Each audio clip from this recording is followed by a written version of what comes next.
Bonjour à tous, c'est Daniel, pasteur de l'église biblique baptiste de Charleville-Mézières. Merci de regarder cette vidéo. Aussi, un grand merci de vos prières pour nous. Nous sommes entrés en France il y a quelques jours et le Seigneur vraiment nous a protégés et nous a donné un bon voyage. On a fait les quatorzaines en arrivant aux États-Unis et on a passé des bons moments avec Lydia. On l'a aidé avec plusieurs choses pour préparer son année scolaire. Donc, je vous demande aussi de prier pour elle, de continuer à prier pour elle, que la volonté de Dieu soit faite dans sa vie. Mais je vous remercie aussi de vos prières pour nous. Et le voyage, c'était un peu long, un peu bizarre, évidemment, avec le Covid qui passe un peu partout en Floride, au sud des États-Unis, mais Dieu nous a protégés. On a même, avant d'arriver en France, de partir des États-Unis, on a été obligé de faire un test de Covid et c'était négatif. Donc, Dieu merci. Donc, merci encore de vos prières et on commence les quatorzaines ici en France, mais on va se voir bientôt. Et vous êtes dans nos pensées, dans nos prières. Et j'espère qu'on va se voir bientôt. Si vous avez une Bible, ce qu'on va faire, on va étudier dans le premier livre de la Bible, la Genèse. Genèse chapitre 3. Et le titre du message aujourd'hui, c'est très simple. Notre réponse au péché. Quelle est notre réponse au péché? Genèse chapitre 3, on va commencer, j'ai pensé à commencer avec verset 7, mais on va juste démarrer avec verset 1. Genèse chapitre 3, verset 1. Or, le serpent était le plus fin de tous les animaux des champs que l'Éternel avait fait. Et il dit à la femme, quoi?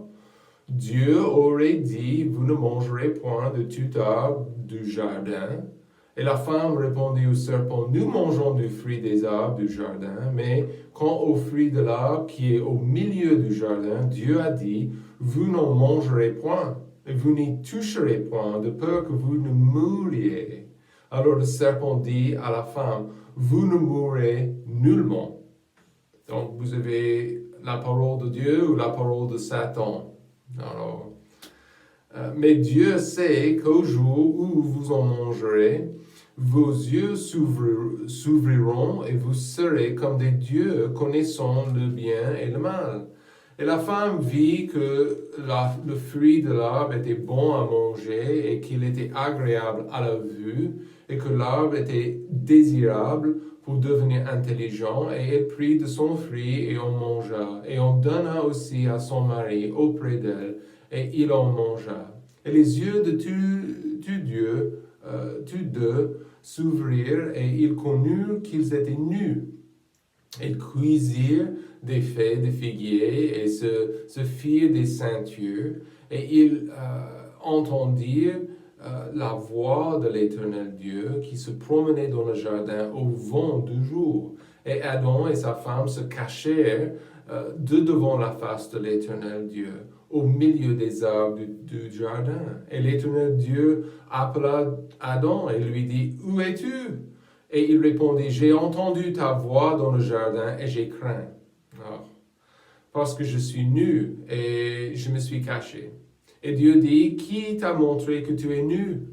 As-tu mangé de l'arbre dont je t'avais ordonné de ne pas manger? La réponse. Adam répondit, la femme que tu as mise auprès de moi m'a donné du fruit de l'arbre et j'en ai mangé. Et l'Éternel Dieu dit à la femme, pourquoi as-tu fait cela? Et la femme répondit, le serpent m'a séduit et j'en ai mangé. Prions. Père, merci pour ce passage très très triste, mais ça nous explique les origines des maux dans notre société aujourd'hui, le problème dans notre monde.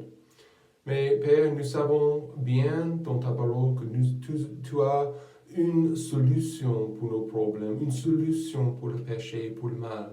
merci pour le don de ton Fils unique, merci pour son sacrifice, mais nous avons passé beaucoup de temps ici-bas et nous devons répondre correctement au mal, au péché, Père. Donne-nous la sagesse, ta sagesse, pour bien comprendre cette leçon, Père. Nous prions toutes ces choses au nom de Jésus.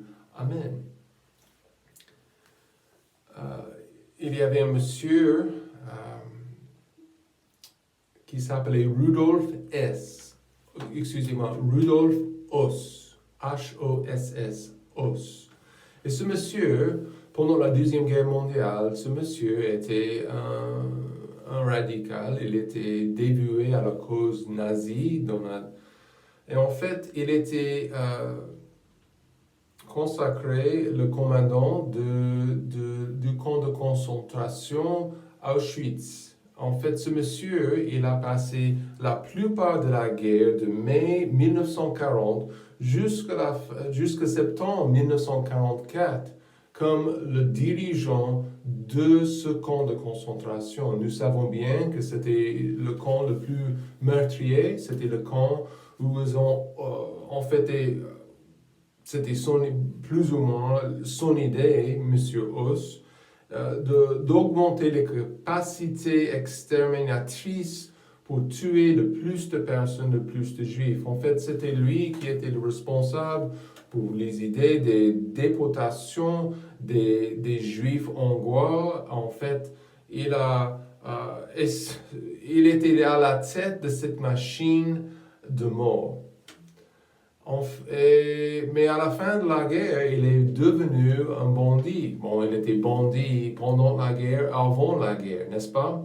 Mais Rudolf Oss, il a été vraiment recherché par les Alliés. Ils ont cherché les têtes de la partie nazie et Oss était un des acteurs principaux qu'ils ont cherché. Et en fait, ils ont interrogé, ils ont parlé à sa femme, et c'était un jour, si je ne me trompe pas, c'était quel jour? Oui, c'était le 11 mars 1946, d'accord? Même pas un an après la fin de la guerre, que Madame Frau Oss, elle a révélé que son mari il s'est trouvé dans une ferme au nord de l'Allemagne. Donc les Anglais, ils ont préparé une surprise pour ce monsieur. Donc une nuit, c'était le 11 mars, ils l'ont trouvé sur son lit, dans ses pyjamas, d'accord? En fait, c'était 23 heures la nuit et il était complètement étonné. Et tout de suite, ils ont ouvert sa bouche parce que la plupart de ces membres de la partie, les grands chefs des nazis, avaient des capsules avec de la poison pour se suicider. Et au lieu d'être attrapés par les Alliés, ils ont préféré de se suicider. Donc, ils ont ouvert tout de suite sa bouche, ils ont enlevé les capsules, et tout de suite, les Anglais ont pris quelques minutes pour le battre un petit peu. Et en fait, au fur et à mesure, le monsieur il a été envoyé devant le tribunal et il a été condamné. Et c'était le 2 avril, le 16 avril 1947, il a été condamné à mort avant et il a été exécuté par pendaison, même sur le lieu du camp d'Auschwitz, sur le lieu même de ses crimes. Mais une chose est claire, lui comme ses frères et ses collègues, ils ont essayé de se cacher. Ils ont essayé de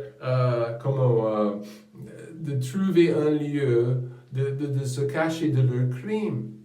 Parce que, évidemment, ils étaient coupables. Dans le passage aujourd'hui, nous avons le même problème. D'accord? Ce passage, ce chapitre décrit les origines de notre péché. Pas forcément les péchés d'Adam, pas forcément les péchés d'Ève, mais les miens, mes péchés. Nos premiers parents se sont trompés en acceptant la parole du serpent, n'est-ce pas?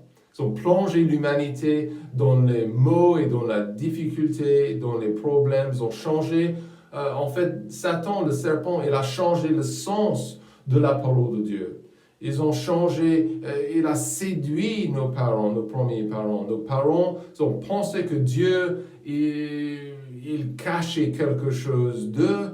Et voilà, ils ont mangé le fruit défendu et ils ont succombé à la tentation. Dans le jardin, il n'y avait pas de peur, il n'y avait pas de soucis, il n'y avait pas de problème. Mais la chute, la seconde même, quand ils ont désobéi à la parole de Dieu, au commandement de Dieu, la chute a changé tout cela. La communion parfaite avec Dieu a été interrompue par cette décision.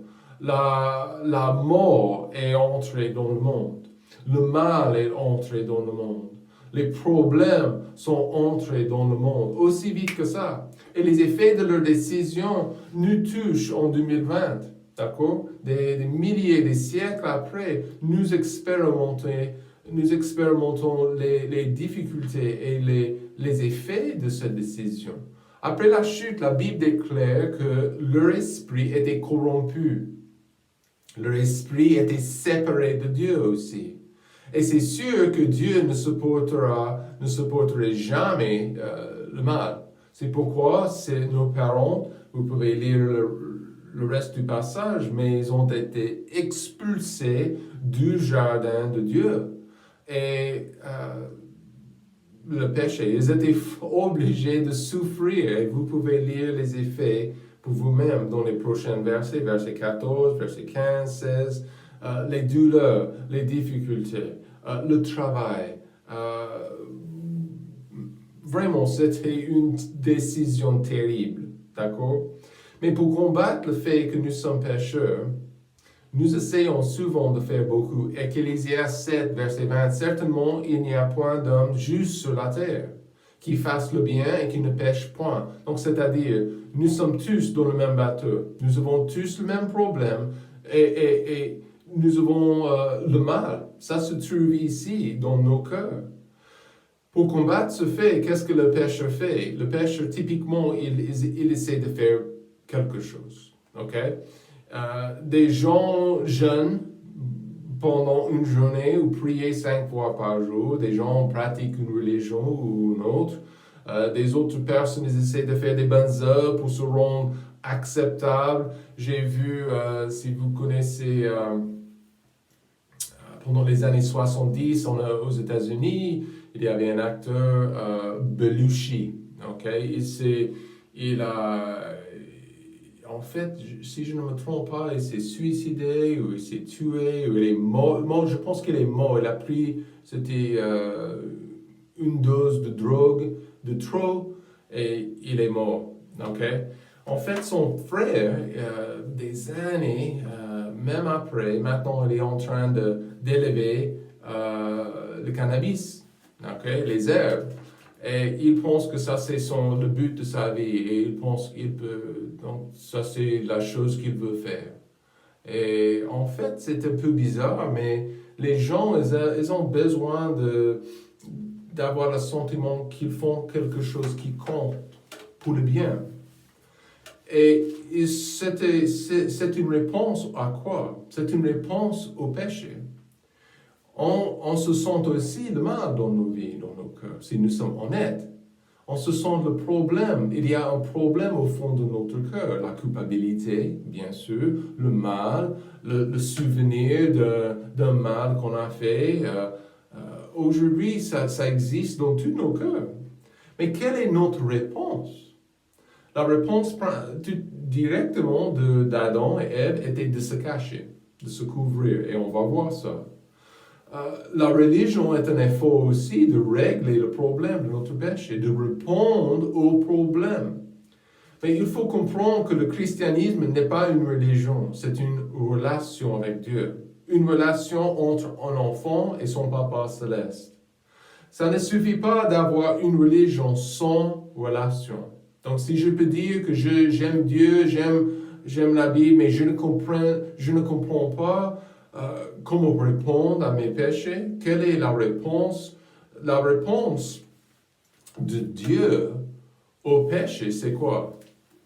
C'est la croix de Jésus-Christ, n'est-ce pas? La religion ne peut jamais remplacer le salut. Nous sommes sauvés par nos efforts, pas par notre religion. Nous sommes sauvés par la grâce de Dieu. Nous sommes sauvés grâce à son sacrifice pour nous.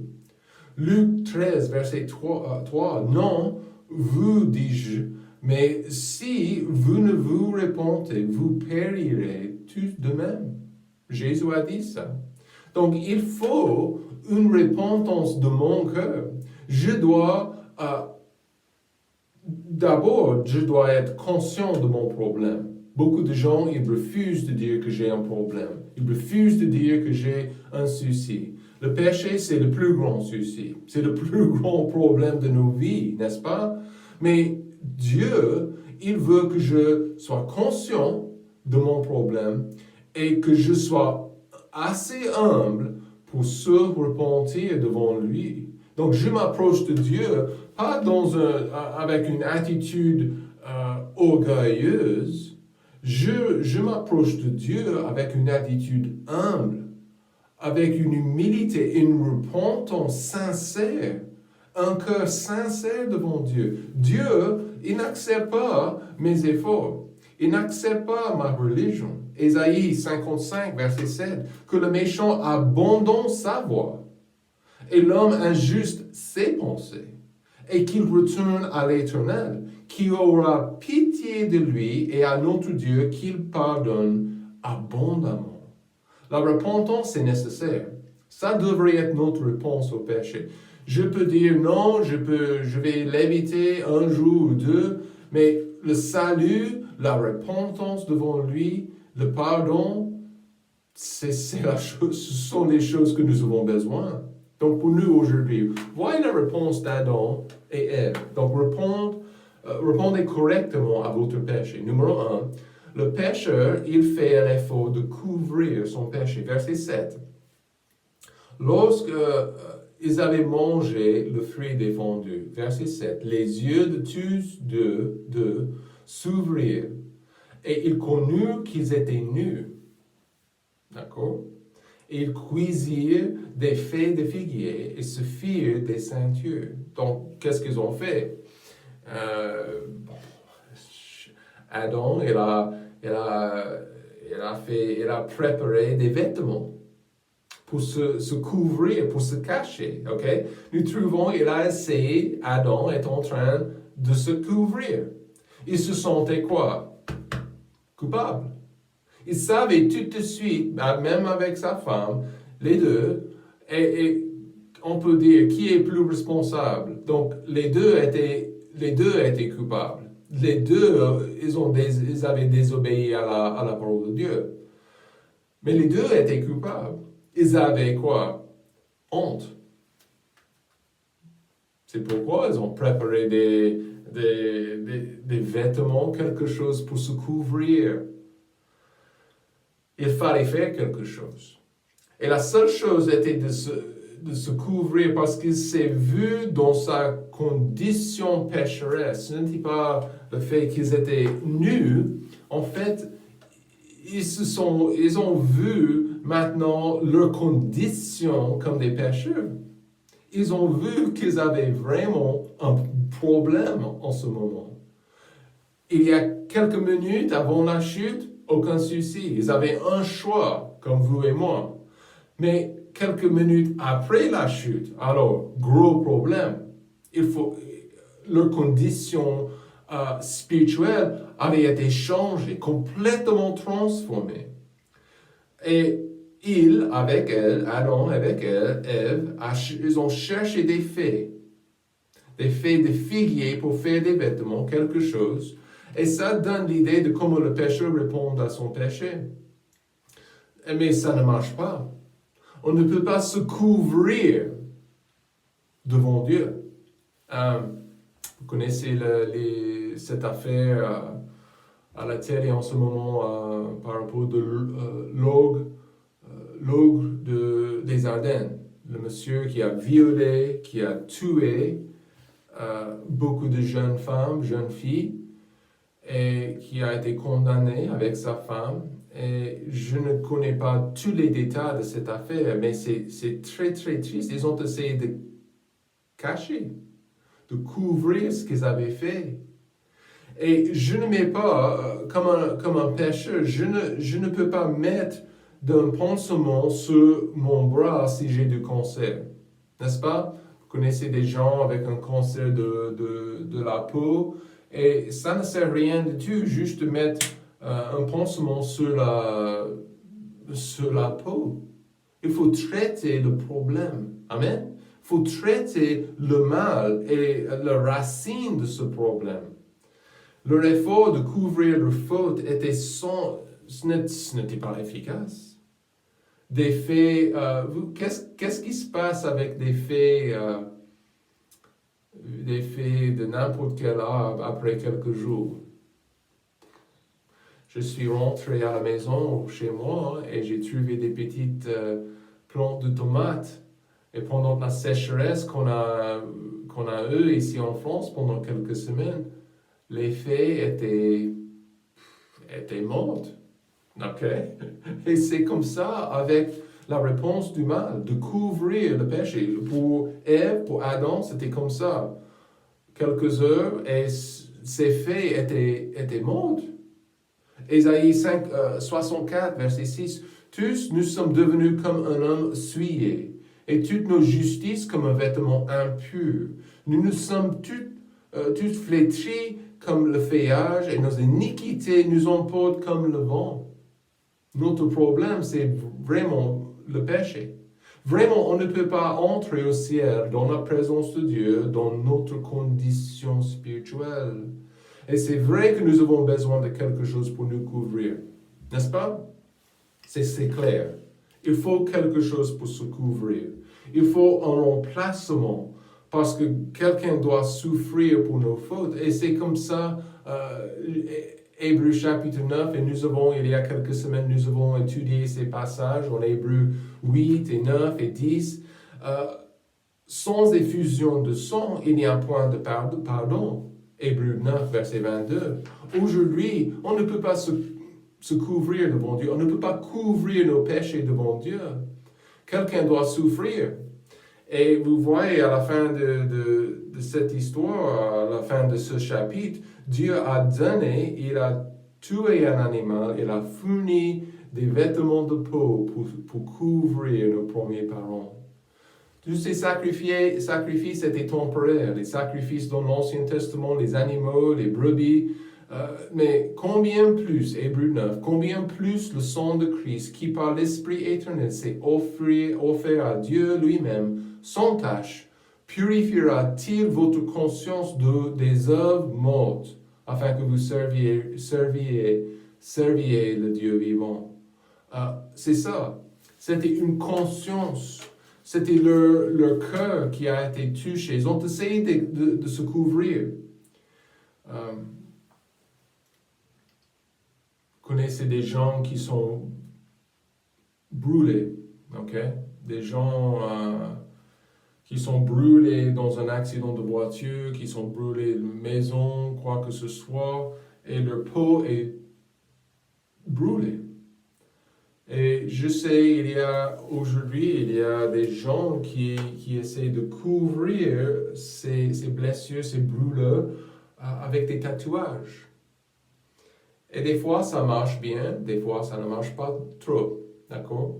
De couvrir ces blessures et ces brûlures. Et aujourd'hui, cet effort de couvrir le péché devant Dieu, ça ne marche pas. Pourquoi? Parce qu'il est Dieu. On ne peut pas couvrir le mal. On ne peut pas couvrir notre culpabilité devant lui. Numéro 2, il faut une bonne réponse au mal. Voyez, nos premiers parents, ils ont fait un effort de se cacher. Verset 8, ils entendent dire la voix de l'Éternel. Normalement, ça devrait être une voix plaisible, quelque chose, ils ont bien ils étaient excités d'entendre sa voix. Mais Dieu qui se promenait dans le jardin au vent du jour, et Adam et sa femme se cachèrent devant la face de l'Éternel Dieu, au milieu des arbres du jardin. Qu'est-ce qu'on peut cacher de Dieu? Zéro. Rien du tout. Proverbe 15, verset 3. Les yeux de l'Éternel sont en tout lieu. Il contemplait les méchants et les bons. Dieu, il voit tout. Donc, cette idée que vous pouvez cacher quelque chose de maman, de papa, d'accord. Mais qu'est-ce que vous pouvez cacher de Dieu? Rien du tout. Rien du tout. Adam, il avait une raison pour essayer de se cacher. D'accord? Sa désobéissance. Sa désobéissance était aussi évidente que le nez sur son visage. Vous ne pouvez pas cacher la personne que vous êtes de Dieu. Parce que Dieu voit votre cœur. Il voit le début de votre vie, les affaires, les actes, les paroles. Il voit tout. Ça, c'est notre Dieu. Il connaît vos sentiments. Il connaît vos désirs. Il connaît vos pensées, vos péchés. Dieu est au courant. Donc, cette affaire de se cacher de Dieu, c'est complètement ridicule. Les hommes, les Français aujourd'hui qui essaient de cacher leurs affaires ou leurs actes, ça ne marche pas. Parce que Dieu est Dieu. Il connaît le mal que vous avez fait. La chose que vous avez fait pendant votre jeunesse, ce que vous avez essayé de cacher, ce que vous avez fait hier même. C'est impossible de se cacher devant sa face. Mais c'est naturel de la part du pécheur d'essayer de se cacher. Parce qu'il sait, j'ai transgressé la loi de quelqu'un. Je sais que j'ai transgressé la loi de Dieu et je mérite la peine. Je mérite la correction de Dieu. C'est exactement pourquoi, au lieu d'être content d'entendre la voix de Dieu, ils avaient peur. Ils se sont cachés. Mais la troisième chose, il faut une réponse correcte. Il faut de la repentance devant Dieu. Il faut se repentir devant lui, humble, un cœur sensible et humble devant lui. Troisième chose, voyez leur réponse. Ils ont fait un effort d'évader le jugement. Verset 10, l'Éternel Dieu appela Adam, verset 9, pardon, on commence avec 9. Dieu appela Adam et lui dit, où es-tu? Il répondit, j'ai entendu ta voix dans le jardin et j'ai craint. Il avait peur du jugement. Il avait envie d'évader le jugement de Dieu. Parce que je suis nu et je me suis caché. La Bible déclare qu'Adam avait été créé en image de Dieu, dans l'image de Dieu. Il n'avait pas de peur, pas de souci, la paix parfaite, la paix totale. Il était en toute sérénité, toute sécurité dans le jardin. Mais tout à coup, après sa décision de désobéir à Dieu, il avait peur de Dieu. Pourquoi peur de Dieu? Jugement. Il se sentait coupable et il savait qu'il méritait le jugement de Dieu. Parce qu'il savait qu'il méritait la mort. Dieu avait déjà dit, tu mourras si tu manges le fruit défendu. J'imagine que Adam n'a pas tout à fait compris ce que ça voulait dire, la mort. D'accord? Peut-être pas, parce qu'il était, avant la chute, innocent, après la chute, coupable, mais il savait que ce n'était pas une bonne chose, d'accord? Romains 6, verset 23, le salaire du péché, c'est la mort. Mais le don de Dieu, c'est la vie éternelle en Jésus-Christ notre Seigneur. Dieu est bon. Dieu est miséricordieux, mais sa colère, s'il vous plaît, sa colère brûle envers le mal. Sa colère brûle envers le péché. Nous avons l'impression aujourd'hui dans le monde, il y a des athées qui disent « Oh Dieu, il laisse les méchants continuer et ça continue dans le monde, le mal continue. » Attention, Dieu est patient et miséricordieux. Mais sa colère brûle contre le mal. Et un de ces jours, il va verser toute sa colère sur cette personne, sur le méchant. Le don de Dieu, c'est la vie éternelle. Beaucoup de monde pense que Dieu les laisserait entrer le paradis sans vraiment traiter le problème du péché. Mais ça, c'est 100% faux. Lisez votre Bible. Si vous ne vous approchez de Dieu que par la croix, vous êtes condamnés. La Bible est très claire à ce sujet. Vous souffrirez dans les flammes éternelles. Ce n'est pas moi qui dis ça, c'est Dieu qui dit ça. Il n'y a aucun pardon sauf par la repentance et la foi en Jésus-Christ. Dieu l'a déjà jugé à notre place. Donc, quelle est notre réponse au mal, au péché? Le péché qui se trouve dans notre cœur. Simple. Je m'approche de Dieu et je demande pardon.